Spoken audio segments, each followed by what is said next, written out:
Radhe Radhe everyone. आज के video में मैं आपको निर्जला एकादशी की बहुत ही सरल पूजा विधि बताऊंगी। अगर आपके पास पूजा की बहुत सारा सामग्री नहीं है, अगर आप जॉब करती हैं या आप पूजा में ज्यादा समय नहीं लगा पाते हैं, तो आप बहुत सरल विधि से निर्जला एकादशी की पूजन आप कर सकते हैं। तो देखिए, निर्जला एकादशी के दिन सुबह सुबह स्नान आदि करने के बाद तो देखिए हम एक मिट्टी के कोरा घड़ा हम जल से भर लेंगे। तो देखिए, साल की सबसे बड़ी एकादशी है निर्जला। पूरे दिन भूखे प्यासे रहकर किया जाता है ये निर्जला एकादशी को जल का दान करना सबसे बड़ा दान माना जाता है। तो देखिए, कोरा घड़ा आप जल से भर के दान करें तो ये सबसे उत्तम दान है। और अगर घड़ा ना हो तो आप किसी को इस दिन जल आप जरूर पिलाएं। तो मीठे जल का दान का विशेष महत्व है, तो मीठे जल आप किसी को जरूर पिलाएं। तो जल का दान आप इस दिन जरूर करें। तो देखिए, कोरा घड़ा हम जल से भर लेंगे। तो देखिए, इस घड़े को आप मंदिर के सामने रख के भी पूजन कर सकती है। आपके घर के किसी भी पवित्र स्थान को साफ करके आप इसकी पूजन कर सकते हैं। तो सबसे पहले घड़े को पूजन करते हैं, उसके बाद दान कर सकते हैं। तो देखिए, मेरे जो घर के मंदिर है, मंदिर के पास ही हम पूजन कर रहे हैं। तो देखिए, सबसे पहले जल के छींटे लगा के जगह को हम शुद्धकरण कर लेंगे। घड़े को यहाँ पे रख के हम धूप दीप प्रज्वलित कर लेंगे। धूप दीप प्रज्वलित करने के बाद घड़े के कंठ पे हम मौली बांध देंगे। तो देखिए, जब भी हम कलश का दान करते हैं तो इससे खाली नहीं छोड़ते, इसमें हम मौली बांध देते हैं यानी कलवा बांध देते हैं। तो देखिए, एकादशी के दिन भगवान श्री हरि विष्णु जी की पूजा किया जाता है। निर्जला एकादशी के दिन अगर आपके पास श्री हरि विष्णु जी की फोटो या मूर्ति है तो आप उनका पूजन करें, नहीं है तो मटके का पूजन करके जल से भरे हुए घड़े का पूजन आप भगवान श्री हरि विष्णु जी के स्वरूप कर सकते हैं। तो हम घड़ा जल से भर लिए हैं। घड़े पे हम चंदन से रोली से हम तिलक कर देंगे। तो देखिए, आप चाहे तो स्वस्तिक भी बना सकती है, फिर सिर्फ आप तिलक कर सकते हैं। घड़ा दान देना है इसीलिए सिर्फ हम तिलक कर दिया है। उसके बाद हम तिल समर्पित करेंगे। तो देखिए, एकादशी के बाद में चावल समर्पित नहीं की जाती है, तिल समर्पित की जाती है। तो देखिए, यहाँ पे हम तिल समर्पित कर देंगे।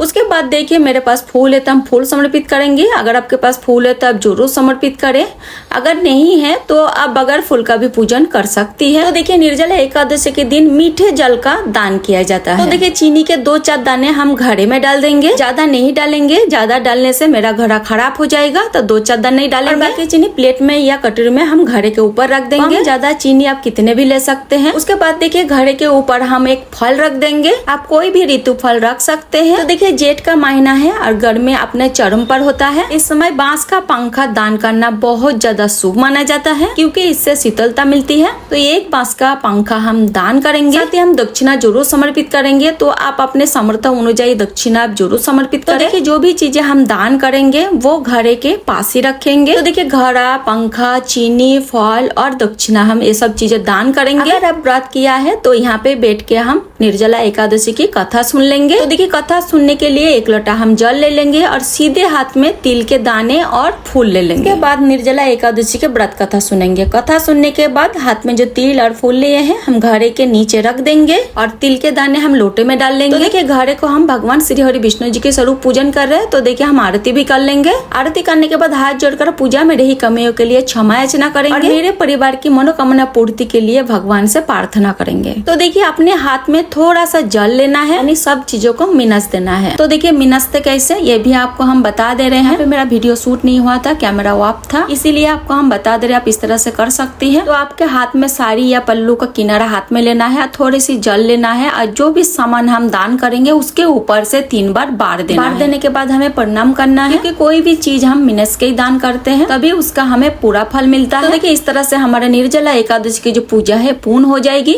पूजा के बाद घड़ा के ऊपर जो भी हमने सामान रखे हैं ये सभी हम दान कर देंगे। आप ये सब सामान कोई जरूरतमंद को दे सकते हैं। आप चाहे तो आप पंडित जी को भी दे सकते हैं या फिर आप मंदिर पे भी दे के आ सकते हैं। तो आप इस तरह से बहुत सरल विधि से आप निर्जला एकादशी की पूजन कर सकते हैं। अब देखिए, निर्जला एकादशी के व्रत कैसे किया जाता है ये तो आपको पता ही होगा। एकादशी के व्रत में अन्नों का प्रयोग नहीं किया जाता, अन्न बिल्कुल ग्रहण नहीं किया जाता, सिर्फ फलाहार खाया जाता है। लेकिन निर्जला एकादशी के दिन जल भी ग्रहण नहीं करते हैं, पूरा दिन कुछ भी नहीं खाते पीते हैं। तो देखिए, अगर आप निर्जला एकादशी के व्रत निर्जल रह के कर सकते हैं तो बहुत अच्छा है, सबसे उत्तम है। लेकिन अगर आप बीमार है, प्रेग्नेंट है या आप बाहर कहीं पे काम करते हैं या किसी और कारण है, अगर आप पूरा दिन निर्जल नहीं रह सकते हैं तो भी कोई बात नहीं है। आप पूजा तक निर्जल रहे, पूजा के बाद आप जल का दान करें या आप किसी को आप जल पिलाएं, उसके बाद आप शयन जल ग्रहण कर सकते हैं। अगर आप पूरा दिन निर्जल नहीं रह सकते हैं, पूजा तक आप निर्जल रहकर किसी को आप जल का दान करें, किसी को जल पिला के आप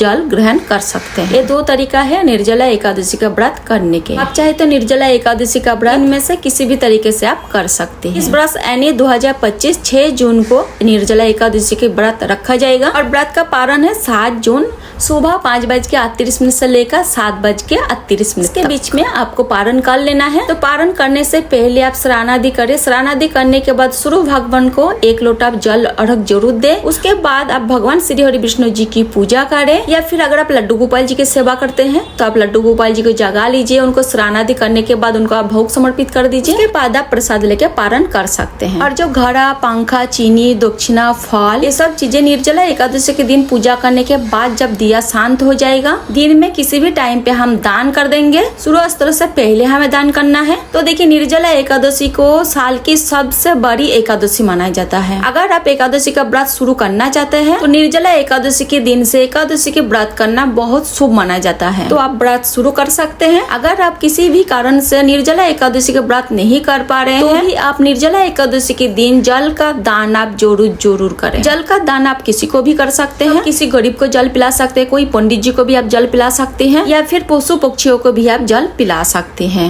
निर्जला एकादशी के दिन जल का दान करना बहुत ही पुण्यकारी माना जाता है। मीठे जल का दान आप इस दिन जरूर करें। तो निर्जला एकादशी की यह सरल पूजा विधि आपको कैसे लगा? अच्छा लगा तो वीडियो को लाइक करें और चैनल को सब्सक्राइब करना ना भूले। फिर मिलते हैं किसी और वीडियो के साथ। तब तक के लिए राधे राधे, जय श्री कृष्णा।